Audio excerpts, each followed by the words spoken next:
India shows the way on net neutrality. Telecom regulator TRAI proposes a blanket ban on preferential treatment for speed and access based on content.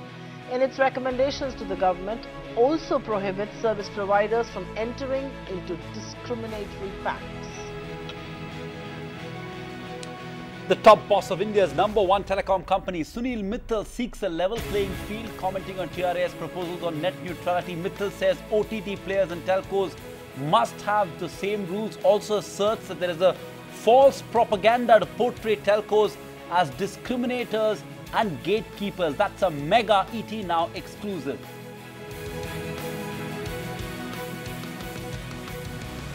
Hyderabad plays host to Ivanka Trump as the Global Entrepreneurship Summit gets underway. The US's first daughter lauds PM Modi's journey from being a tea seller to now leading the biggest democracy in the world. PM Modi hails GST as a historic overhaul. The Indian taxation system as he hard sells the centre's reforms agenda. The Global Entrepreneurship Summit in Hyderabad says bold legislative reforms like insolvency and bankruptcy code will check faulty promoters from siphoning off the money of investors. Meanwhile, Kumaramanglam Birla throws his weight behind the insolvency and bankruptcy code ordinance. Speaking exclusively to your channel, Birla says promoters have been given a fair chance to revive bad assets under the new law. They've had a long rope for way too long, and the only way to go forward is this ordinance now. Government staring at a dividend shortfall. This fiscal and state-owned banks hint a lower payout on the back of high NPA provisions. Sources tell your channel that the government is likely to ask non-financial institutions to pay special dividend to meet its fiscal goals. In some respite for Padmavati makers, Supreme Court dismisses a plea to ban the Deepika Padukone starrer epic drama. The top court also rebukes political leaders for publicly commenting on the movie even before the censor board has given its verdict. Says such comments likely to influence the censor's decision.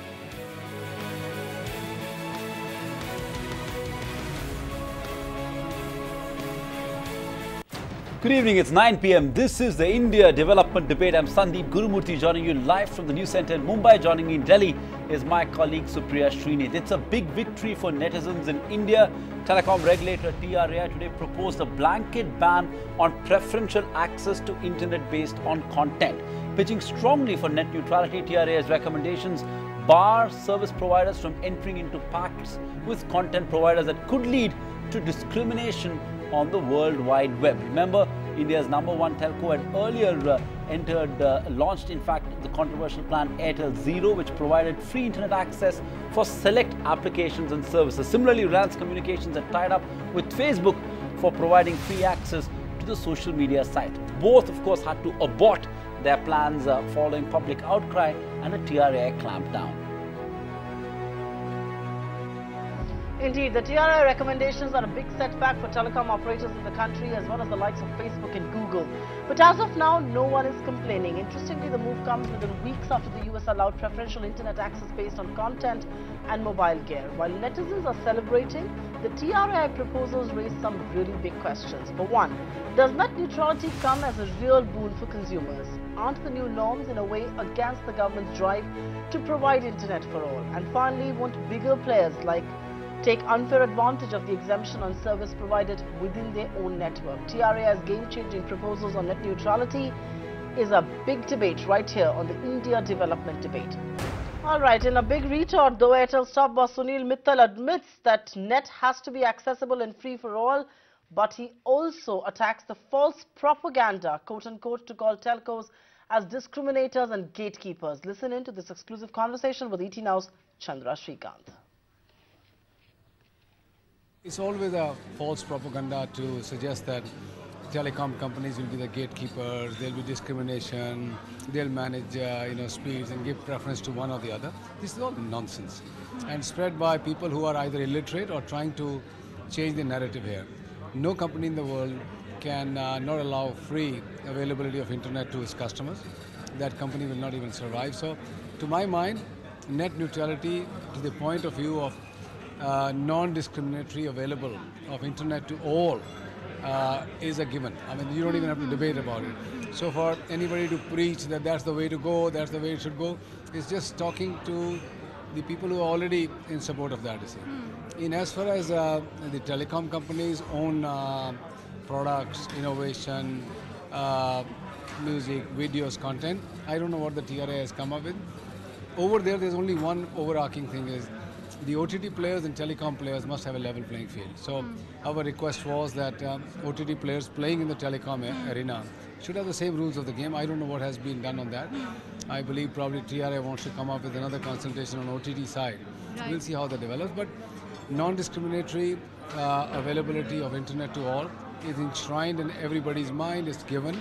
So if they have just endorsed that, there's nothing new in that. Right, but will this further add to the burden of telecom companies who perhaps saw... We are there to provide internet to all. So where's the question of a burden? I don't get the question here. What does it mean? We are providing internet to all. Even today you buy a pack and use the internet. So what's the issue?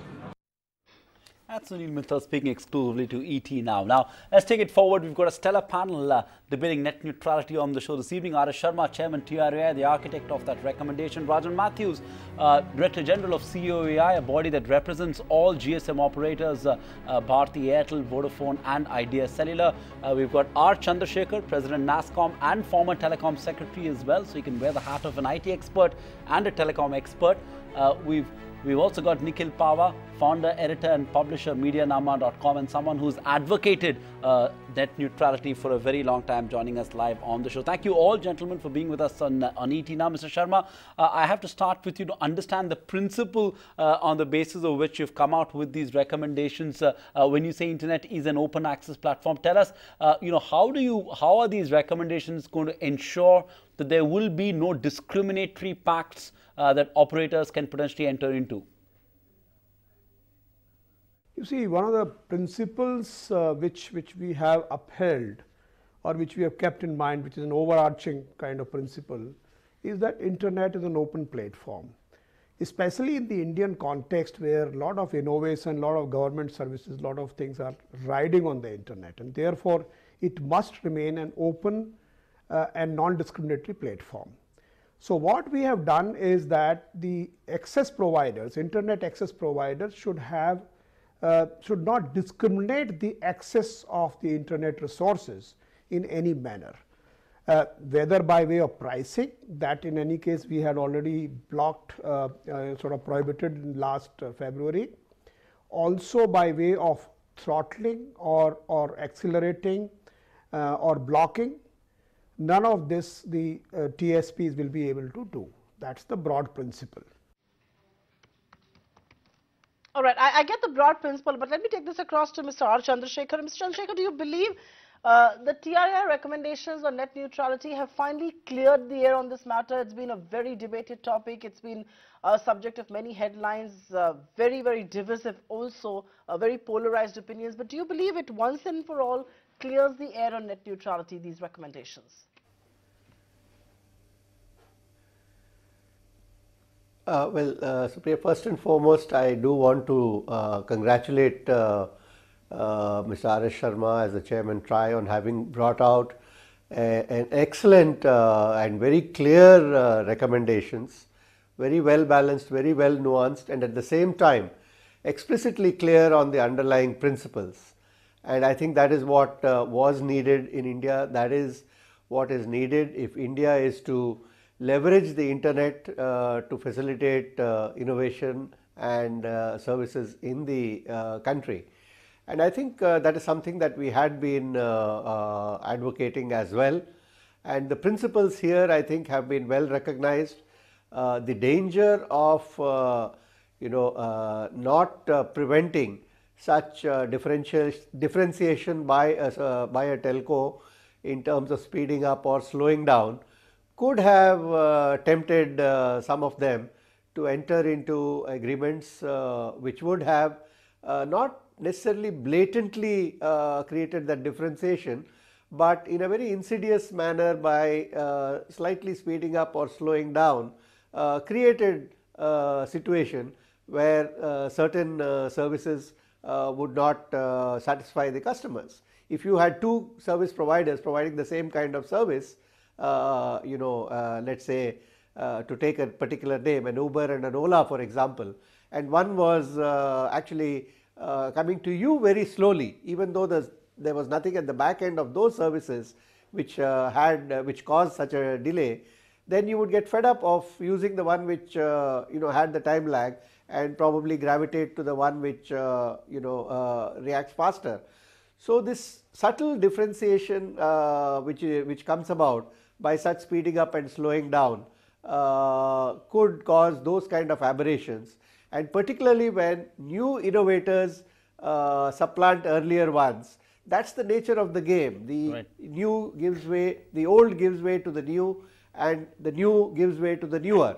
So this is a paradigm which has to be encouraged, and I congratulate the TRAI on having ensured that. Okay, so you saying that the principles have been very clearly defined on net neutrality. Rajan Matthews, welcome on the show. Your statement says you're disappointed that the regulator has not taken a wider approach to net neutrality, and connecting next 1 billion users has not been considered. Tell us, why is the Cellular Operators Association of India disappointed with the recommendations on net neutrality?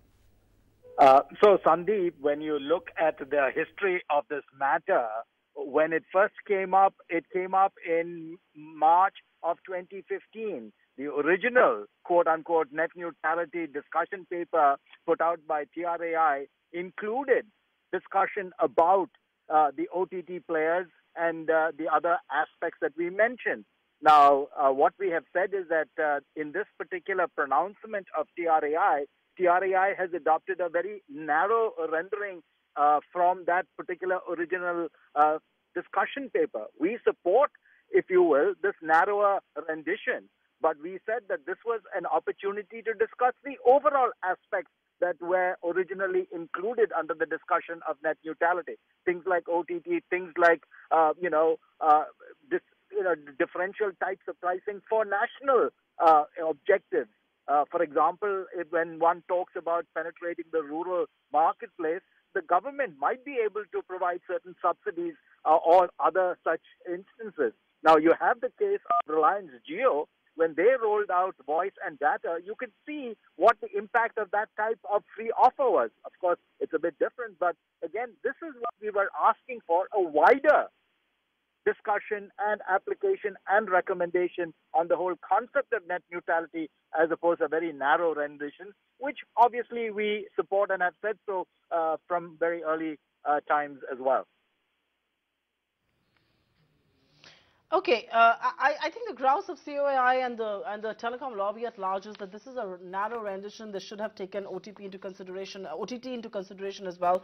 So, Nikhil Pava, I'm going to make you react to all that Rajan Matthews just said, but let me also make you also respond to what Sunil Mittal said, and he said that it's a rather sharp retort. He says the narrative is led by very false propaganda, and it's a very ill-informed, if I may quote him directly, illiterate narrative out there on net neutrality. How are you going to counter that?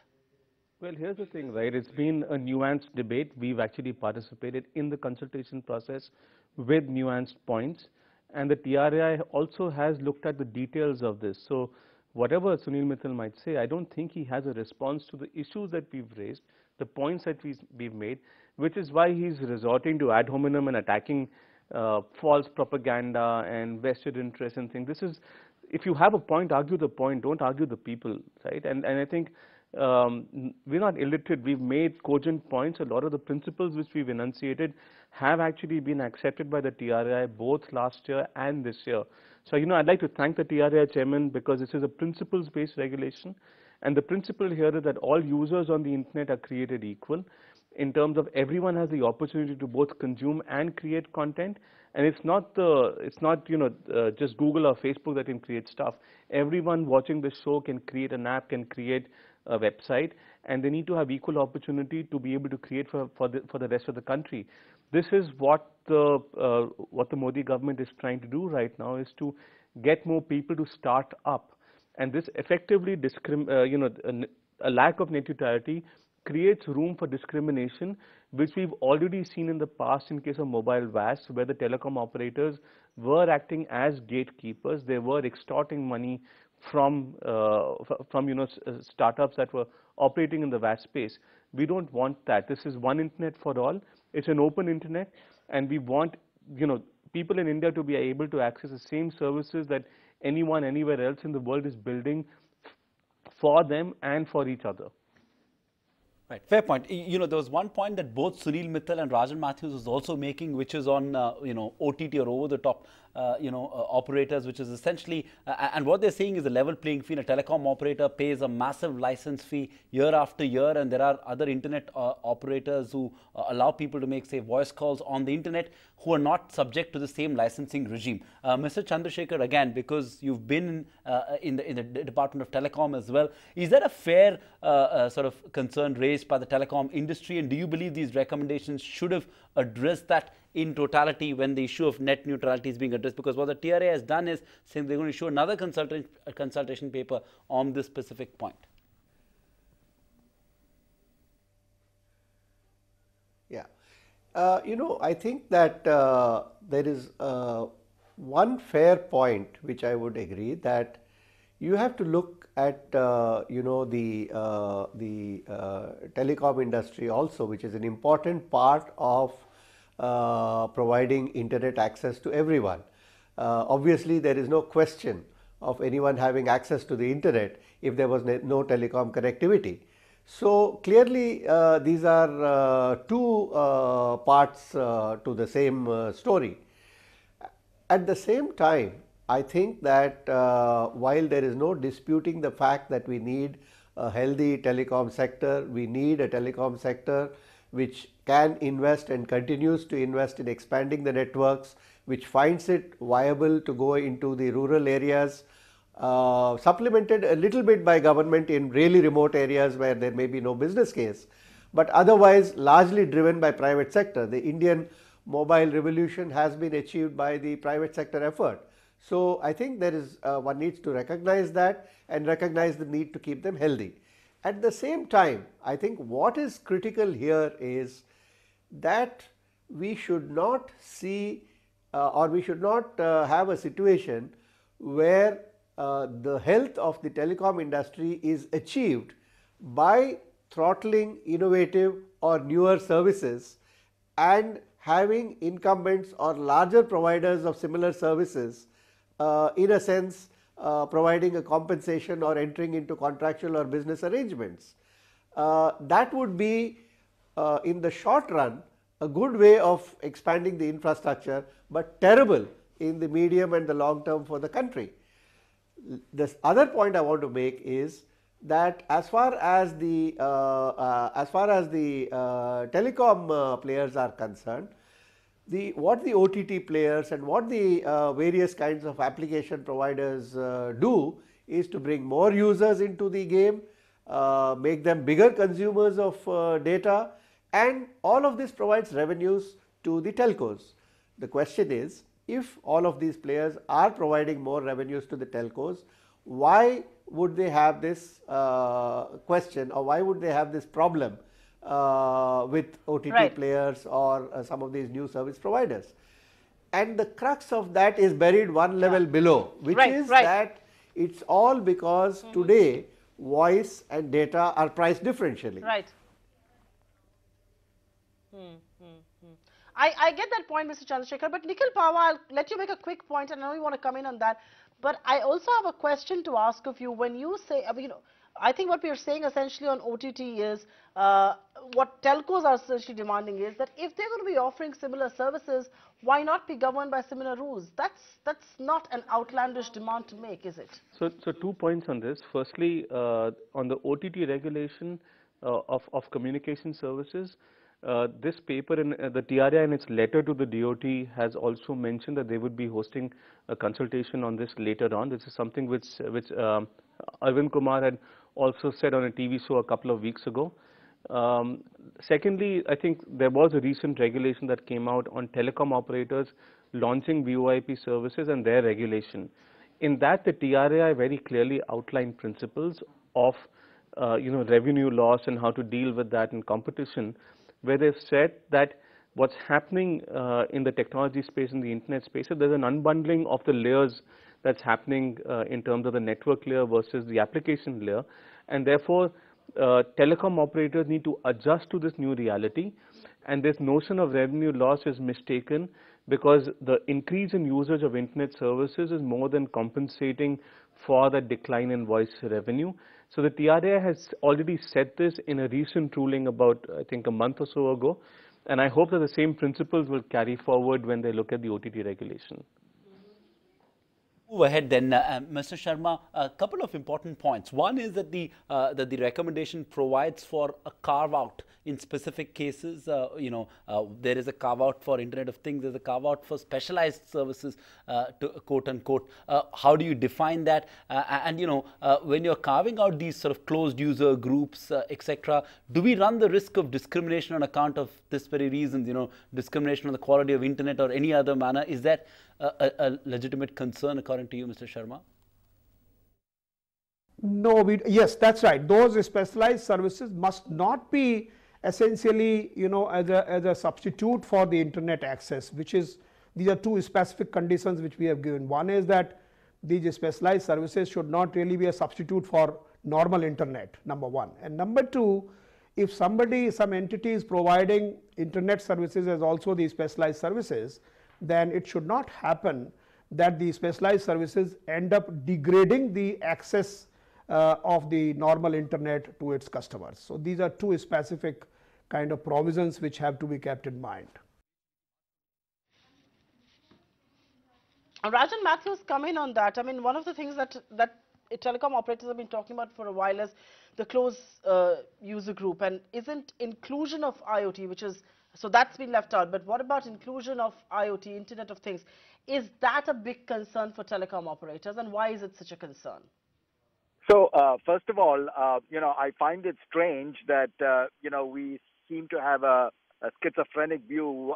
At one point, we talk about competition being the driving force of the use of the internet, and here you have the American situation where they reversed exactly what was proposed by our regulator. So to argue that competition is, indicative of what is the approach to the internet, I think is a bit misguided. I think there are multiple ways of approaching this without getting so, in our opinion, heavy-handed in terms of regulation on this matter. Now, when you come to the Internet of Things, again, why are we encumbering an emerging technological development with these types of ex-ante regulation? I think the standards are being developed. We are being innovative. And again, please understand that when you look at the history of innovation, there is no indication that telecom operators have in any way stood in the way of innovation or enhancement of the customer experience. To the contrary, they have been contributing towards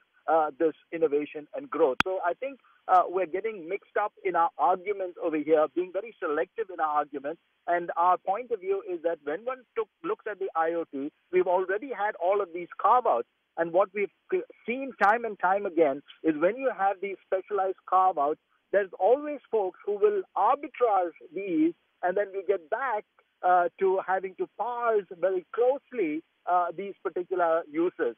And so that's why we've said, leave it alone, let this develop. There's always a possibility to revisit it again. So we find it, difficult to understand why IoT so early along was brought under quote-unquote net neutrality when nowhere else has that been done.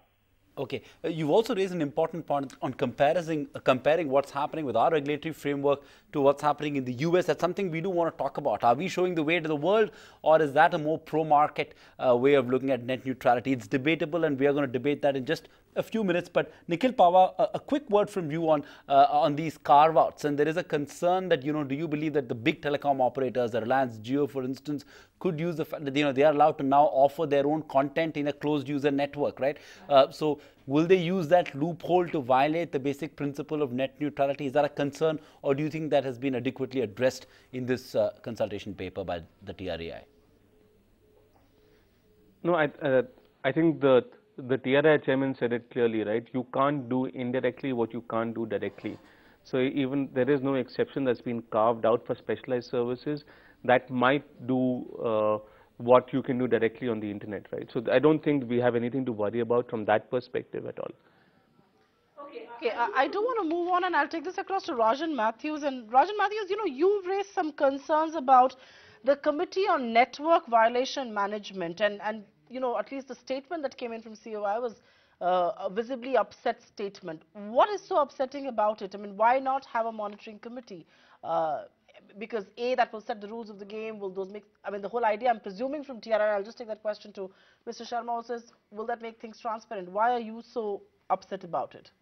So, on one hand, we talk about ease of doing business and light touch regulation. And if I understand the recommendation, we are saying is that the DOT must now include net neutrality type language in the fundamental license provisions itself. Now, if you're going to go under the license provision, the DOT already has enforcement mechanism and already has review mechanisms. They are technically competent to look at these matters. And so, therefore, to ask that an additional layer of review and input be required, just in our mind defeats the intention of what we're trying to achieve, which is, as I said, easing the ease of doing business, not layering on additional oversight and inputs. I think the DOT is well, situated at this particular point to look at it under the existing license situation and enforcement mechanisms that they have access to. Mr. Sharma, so the industry is worried that you've added another bureaucratic layer with this Committee on Network Violation Management, and it's something that doesn't go well with the overall principle of light touch regulation. Why was this necessary? I don't know which committee you're talking about. We have basically said that all these practices, if there are violations of net neutrality in terms of throttling or blocking, which is not really permissible under these provisions, then for that purpose, and also overall monitoring and supervision of the enforcement of these provisions, we have suggested a multi-stakeholder body which should actually do that, and this will consist of TSPs, ISPs, academia, and civil society organizations, NGOs. These all multi-stakeholder body. So that's what is being proposed for, and of course the Department of Telecom will have to take a call on that. Right. Mr. Chandrasekhar, I'm going to take this forward with you. And, we did have a tangential sort of a remark being made on the US market vis-a-vis what we're doing in India. Do you believe India at one level has taken the lead and it's kind of a torchbearer for the rest of the world as far as net neutrality is concerned, when US is considered to be this walled garden as far as net neutrality goes?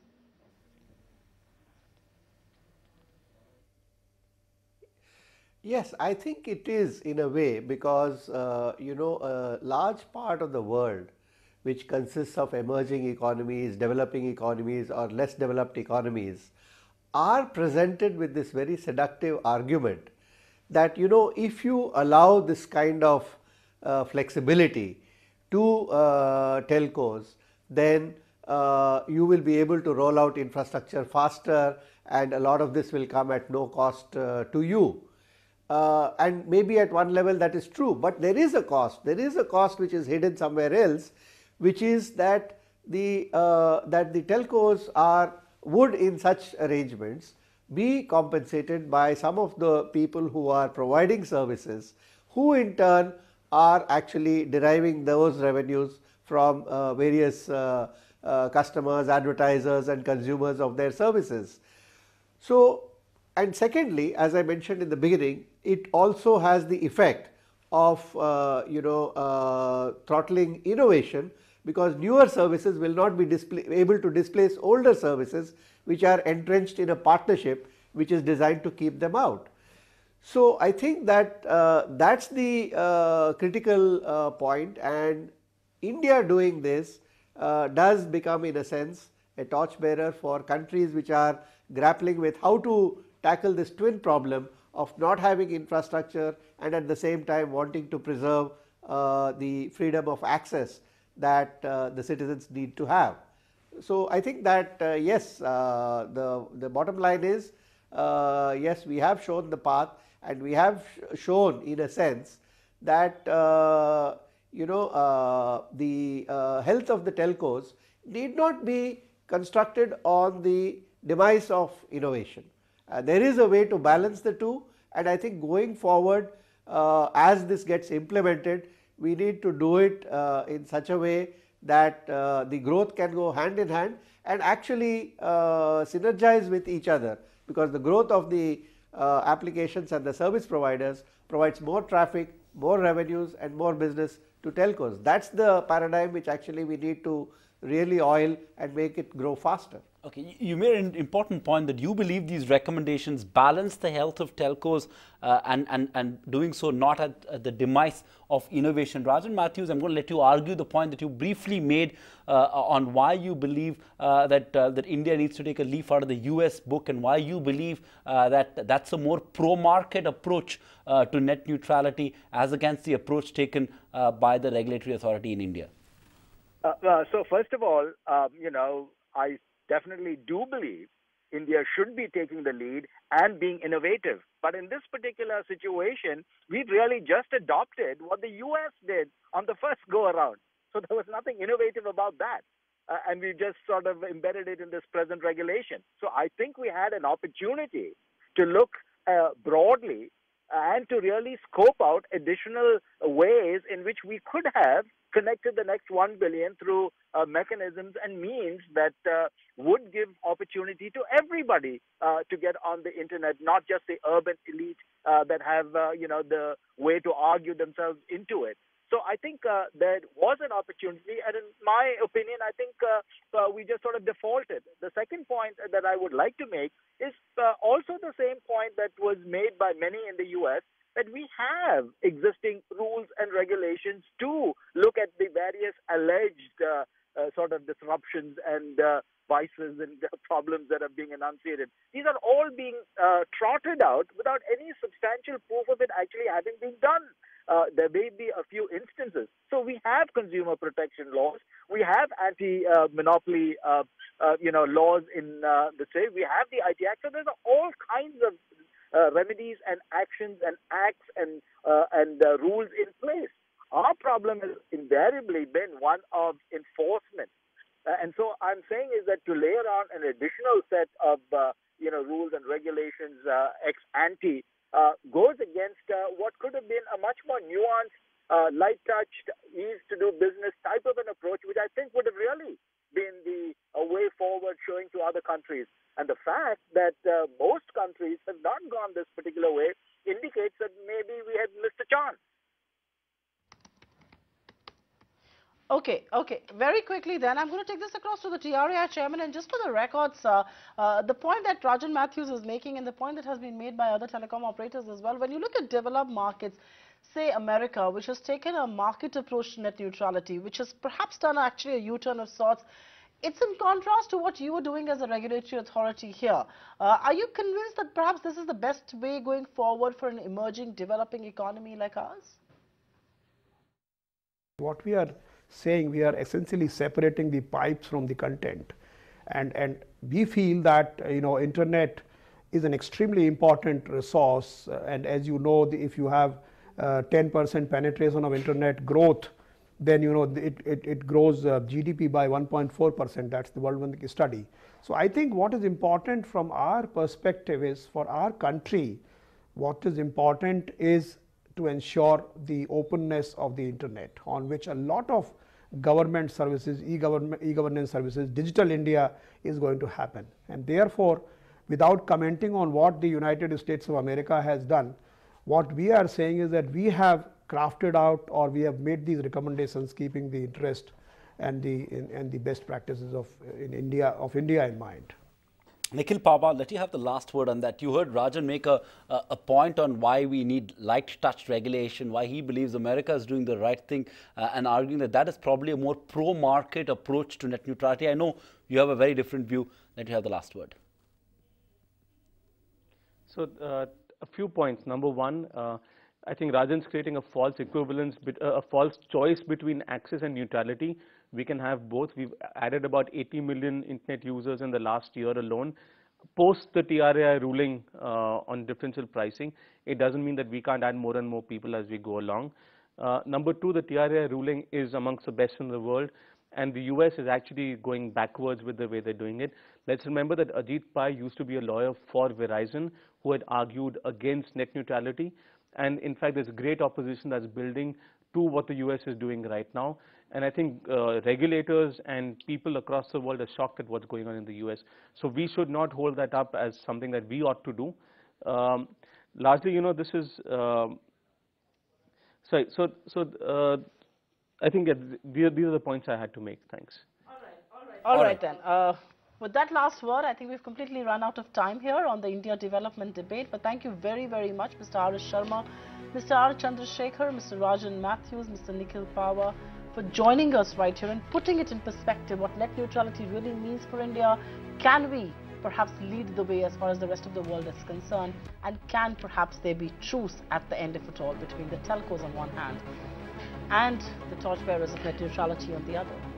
Yes, an open, transparent and non-discriminatory internet is non-negotiable, and it's good that the telecom regulator has now drawn the Lakshman Rekha when it comes to net neutrality. We're going to step into a short break here on the India development debate, but on the other side is an exclusive interview with the Commerce and Industry Minister Suresh Prabhu. It's an IDD Direct with the Suresh Prabhu, where he talks about the new export policy. What is the government doing about the rising current account deficit?